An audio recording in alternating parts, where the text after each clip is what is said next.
I've covered both of the subjects in this video in previous episodes. In this one, I'm going to do an updated version of the MJT rigid bogies and also a different format of post office vans. So way back when, if you wanted a travelling post office TPO van on your railway, you had to have the offerings of the Midland version from Hornby or whatever this is supposed to be. If you wanted a British Railways standard van, you had to do conversion kits or purpose-built kits, of which I didn't realise existed at the time. Hurst Models, now defunct, used to do brass overlays that converted Lima coaches into TPO vehicles, but they only ever did the one version.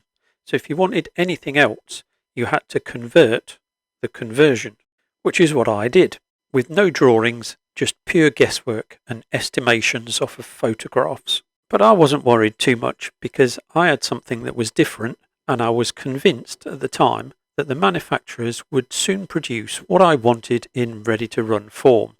And that was 20 plus years ago, and they still haven't.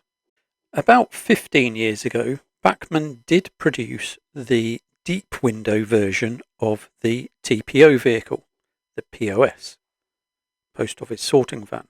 Some of you will say that they have done the little security window versions, and I say it's a post office stowage van, which is different to the sorting van.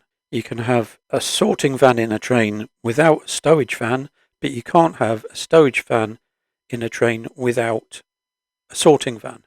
We'll look at that later on in the video when we look at some train formations. So my battle-hardened versions are going to get a well-deserved upgrade.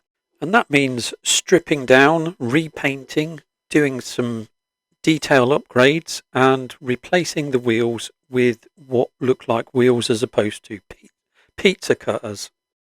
So we're going to do wheels and bogies first. And it would be much easier if it was just a direct replacement. But because the old wheels are 24.5mm axles and the new ones are 26mm, there's a huge discrepancy. As you can see here, it bulges out the bogie side frames and they just will not turn. So I'm going down the MJT bogie route again. I've already done this once, but I've updated the way that I do them, so this is the perfect opportunity to update you on how I'm doing it. We'll razz through this really quickly. If you want to skip this bit, I'll leave a timestamp on the screen as well, so follow for the next bit. So we'll start off with some clean metal. We're using a piece of emery cloth to clean it up, and then we'll take all the pieces off of the fret, bend them up, and then solder them where the joins are. You can use super glue. I'm not sure how long this will last or how strong it will be.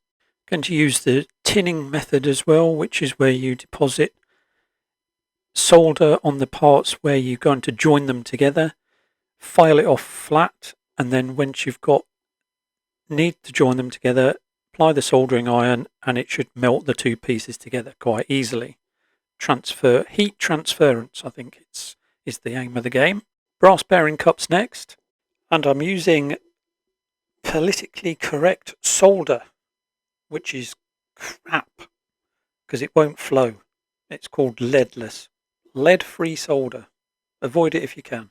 Fold up the sides and poke out the pivot point stabilizing bits. Insert the wheels and then bend around the end tabs ready to receive the end bolsters. Then we can solder those pieces on, making sure that we don't squeeze the side frames too much so that the wheels don't turn. Any joints that we've not soldered can be done so now, and then a general cleanup, ready for a bit of a roll test. And then I do it the opposite way to what it says in the instructions, because I solder the nut to the pivot plate that goes underneath the vehicle that we're rebogeying. done properly, we shouldn't have any trouble unscrewing the bolt. More cleanup required. Assemble the rest of the pieces for the pivot mechanism. Place on the model so that we can determine the correct ride height. On this Lima coach, I think it was somewhere in the region of about 1mm below the sole bar. Disassemble everything and then glue the pivot plate onto the coach. Next we've got the NEM pocket that's specifically designed for this rigid frame bogie. There's only two pieces, and once folded and married up, a touch of solder and a little bit of cleanup, we can test fit our coupling. That will allow us to work out where it's supposed to be fixed to our bogie. With that worked out, we can then cut it to length and then solder it to our bogie. We'll leave this at this stage for a moment and we'll carry on with some coach reconstruction. For those of us that grew up in the Lima era of model railways, they will be remembered for churning out thousands upon thousands of models that weren't particularly over detailed, but were reliable and looked like what they were supposed to be. The detail issue gave rise to a number of smaller subsidiary manufacturers that created conversion kits. Hurst, which is some of the conversion kits in this video, were one of those.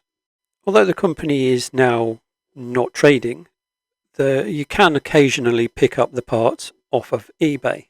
With new technologies arising, there's equally as many companies these days, or individuals, that are producing 3D printed parts. So my mission in this episode was not to produce a super detailed model, but to upgrade a previously modified model to a reasonable standard. Let's say a less detail deficient example. I also didn't want to spend a fortune because I'm still convinced that the main ready-to-run manufacturers are going to produce these at some stage in the future. One keeps hoping. I did buy a few parts, like the corridor connections and the bogies, but to keep the costs under control, I did rely heavily on my vast spare parts bin and my ability to scratch build various different bits. As you can see, I spent quite a time on the bodywork, repairing bits that had become delaminated, some parts that were a little bit too flimsy, stripping down the glue that had been stuck on the back of the etched parts, re-gluing them, generally tidying up some of the dodgy amateurish modelling that I did yesteryear. Once I was mostly happy with what I'd done, I turned my attention to the underframe. And the Lima underframe is, all I can say, chunky and detail deficient. The original kit did come with additional battery boxes, but nothing else. So I'm going to enhance the underframe just slightly by removing the chunky nature of the vacuum cylinder and replacing it with my own scratch built, including V-hanger. I'm not going to do all of the brake rigging. Like I said, I'm not doing super detail, just enhancing what is already there. Into the spares box for some oval buffers, which is 100% better than the tiny round ones on the original Lima model. Just recently I've been upgrading some of my other Mark I coaches with some ETH cables, so I thought I'd do these TPO vehicles as well. As nice as these moulded pieces are, I did find them just a little bit too inflexible, so I chopped the cables off, drilled the parts out and inserted some lead wire. That gave me the opportunity to bend them into the shape that I wanted and slightly shorten the cable so that it didn't interfere with the coupling. It would probably be okay unmodified if you're running EM or P4 gauges, which have nice long sweeping curves. The last steps of the body and chassis work, see what I did there, finished. Turn my attention back to the bogies. And I made a bit of a mistake here because I should have sold the original Lima bogies on eBay rather than cutting them up, because a pair of B4s are worth about a tenner on eBay, and that would have paid for all of my upgrade bogies. Never mind. Anyway, to get our bogie side frames to fit onto our bogies, we'll need to drill out the axle boxes, just slightly bigger than the brass bearing cups that we've put onto our bogies. I used CA adhesive, or super glue if you will, to stick the side frames on, and that's excellent news because now we can go to paint. And I'm going to prime everything this time with Halford's Grey Primer. I've had quite a lot of success with it in the past, so I'll continue with it for this project. Next project with a lot of metal, I will be using another primer.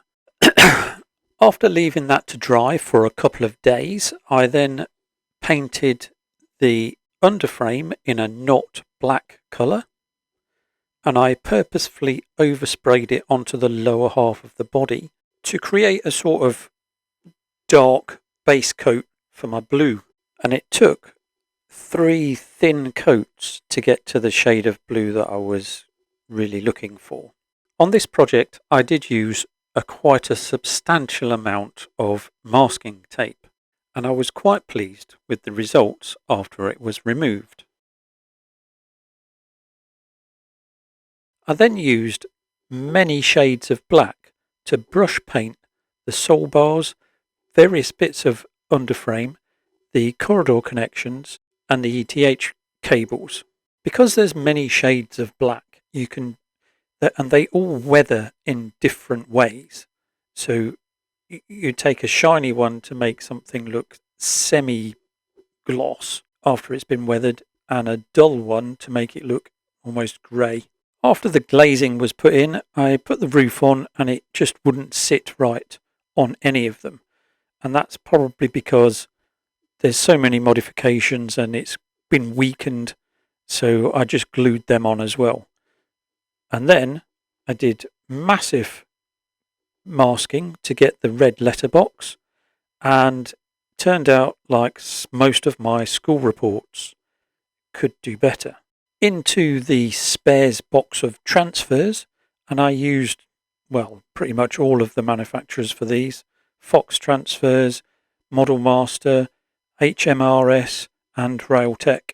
My biggest concern was the white line between the blue and the grey, and it turned out not too bad, better than what it was before I started this renovation, and probably better still if you stand about 6 foot away.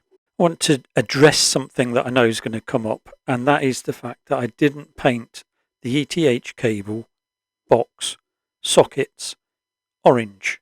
On coaching stock, they were either painted black or blue. It was only locomotives that had orange sockets until sometime in the mid-1980s when they started painting all of the ETH sockets orange. Before we go to weathering, I'll just assemble the last bits of the bogies. The pivot part that you can see me undoing here, I decided to paint because I thought it would be easier than taking it off and losing it. And I'm just undoing the screw to put some spacers underneath it because it will make it a lot easier to attach the bogie. The bogie will also sit on those spacers, just lifts the wheels off of the floor of the coach. That will align those 2 holes so we can slip in the retaining bar. It's a bit of a faff, but eventually it will go in. Go on, get in. That's better. Then we can just bend the other end up and it will never come out. Remembering to take the spacer bars out that we put in earlier, and then we can adjust the screw so it's got the right amount of swivel to it. And the last thing will be to take the masking tape off of the wheel treads. I probably should have left it on for the weathering stage, but you know, I took it off. I'll have to live with it. Just two colours for all of the weathering on these vehicles, and that's Revel number 9, Not Black, and Rail Match, Brake Dust. I'll start off with the latter, and it comes out a little bit orangey. Well, it does on camera, not in real life. And I try to get underneath, round the back, upside down, every which way you can. And it's not so much as changing the colour, but discolouring what's already there. Now I'm going to be a little bit controversial. I'm not going to clean out the airbrush, just going to pour in the Not Black. That'll discolour it even more. I'm going to blast some air through it to make sure that the black is coming through. You'll notice that it's quite thin, and that's 50-50 mix of paint and thinners. We'll start off with a fine mist over the roof and the ends, and then anywhere else on the lower underside that I think that the brake dust has gone a little bit too thick. And we end up with a really horrible, grotty, grimy mess, which is great because now we're going to take it all off. Well, most of it. With a big flat brush dipped in thinners, then drained off, we're just going to drag that brush down the sides to the bottom, over and over again, pulling off as much of that grime as we possibly can. It won't all come off, and that's even better because that's the sort of effect that I'm after. With the downward motion of the brush, that creates like streaking and stuff with gravity, rain, all down to the bottom. It all accumulates on the sole bar, which sometimes can be a little bit too much and you have to go and retouch it. But on this occasion, it worked out fine. Now I left it to dry for an hour, and then I repeated steps 1 and 2 with the brake dust and the Not Black. Back in again with the flat brush dipped in thinners and dragging it all down again. If you think it's left too much on, you can go in with a damp lint-free cloth and wipe everything off and start again. To bring some detail out on the underframe, I'm just going to do a little bit of dry brushing with some metal coat, and then to finish off we'll give it some nice grease spots on the buffers. And you can see how much discoloration the effect has on it all, because this is just flat black and it looks really, really glossy. Smudged in with a 2-kip, and I'm going to call it done because I'm not prepared to spend another huge amount of time on these things, because, you know, the ready-to-run manufacturers are going to make my wishes come true by reproducing all of these versions of the TPO in ready-to-run form really, really soon. I've got several books, pamphlets, official documents that show some actual formations of trains that included TPO vehicles. This will cover my era, which is like 70s and 80s, but it will also be relevant to steam era. Information is out there that covers later eras from like the mid-80s onwards, privatisation. We'll look at some individual trains, and I'll scroll the train formation along the bottom of the screen using the coach in stock codes that you can see on the screen now. The first one we'll look at is one of the big trains, the 1925 Bristol Newcastle, 13 coaches. Obviously I've done this for demonstration purposes. I would love to have the amount of space to run 13 coach trains. I just don't. Next we'll head north of the border to Scotland and the 1542 Aberdeen Carstairs. Passenger accommodation as far as Perth, and those passenger coaches removed at Carstairs, and the other TPOs joined on to the Glasgow Euston, which would form a 15 coach train. We'll try one that's a little kinder to modellers, the 2320 Peterborough to Ipswich. At Ipswich it would be joined to an equal sized train, the 2345 Norwich Liverpool Street. The reverse working of that train the following day would see the train again split at Ipswich, a portion for Norwich and a portion for Peterborough. Staying on the east coast and showing off my new Deltic, we have the 2230 King's Cross Edinburgh, around 1977, the last two vehicles detached at York. Up until the mid-1980s, the majority of postal trains were combined passenger and postal trains.